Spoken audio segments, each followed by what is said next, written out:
This is Business, Equity, and Opportunities. Access to Capital. Securing funds for a new business sometimes means taking a few extra steps to get noticed. Former Colts linebacker and Super Bowl champ Gary Brackett knows a thing or two about the steps to getting started and access to funding a new business. All right, we're inside of Champ Studios, where I have a production studio, speakers, TVs, all the things that you need in order to run your business. However, if you're starting your business, how do you fund it? How do you go to an investor and prove to them that your ideal is actually worth investing in?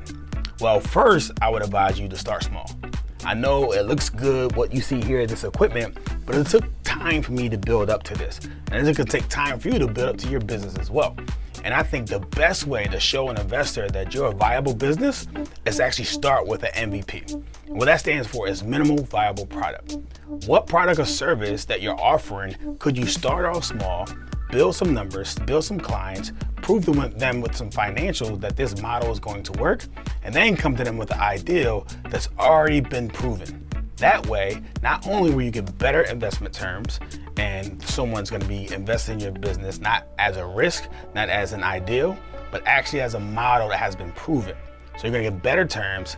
In addition to that, you're gonna get more people actually interested and offer you some type of investment because you went out there, you did the work, you proved the model to them. So when they're looking at your ideal, it's no longer something that's just in your head, no longer something that's on paper, it's something that's actually running, it's providing a service or a product for someone, and they have proof behind that with that numbers that you go back up. It's gonna let them feel a lot more at ease in terms of making that risky investment inside of your business.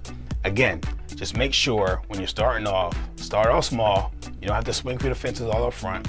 Prove your model out, do the work, put it in that sweat equity up front, so then you can build your value, build your equity. You're gonna get better terms, you get more people wanting to invest inside of your business. New small businesses are sprouting up all over central Indiana. Lisk Indianapolis is a community development financial institution that offers loans and equity products and is a resource for people trying to access capital. Dr. David Hampton of Lisk Indianapolis offers words of encouragement for entrepreneurs. So I was a pastor for 20 years and very community and collaborative minded, and always spoke and preached about economic empowerment, economic resiliency. Our church was oftentimes a hub for the community to hold discussions. And then I served as deputy mayor for 5 years with the Hogshead administration. And I saw the opportunities to marry policy with some of the things that I taught and spoke about. And I thought, wow, this is a practical way to sort of ensure that services are actually getting to underserved neighborhoods. And so I moved from politics to now philanthropy, and working with Lisk is a wonderful opportunity for me to sort of marry all of those roles into one vision and passion, which again ultimately is economic opportunity and access to capital in our underserved communities. I think you really have to again follow your passions, and work doesn't feel like work when it's something you love. So I always share with individuals who have a business, your business is a part of you, and so you have to really find the time to do the proper self-care, because when you're running a business, it's really a 24-hour a day, 7-day-a-week operation, but you have to find those important times to do self-care, because you can't pour from an empty cup, and there are only so many resources out there. So take your time, pace yourself, and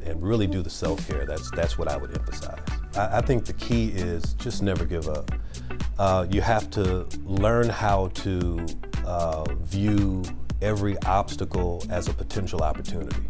Find the opportunities in your obstacles, because there are going to be many along the way. And especially when you're a business owner, you know, this is your baby. This is something that you have birthed, right? This is something that has lived with you and an outgrowth of you. So you know what's best for you. And so you have to look for opportunities that work for you, and those that don't, you have to, you know how to move on. Some doors are gonna get shut in your face, and that's okay. Keep knocking, but never give up. I think that's the key for every business owner. Never give up.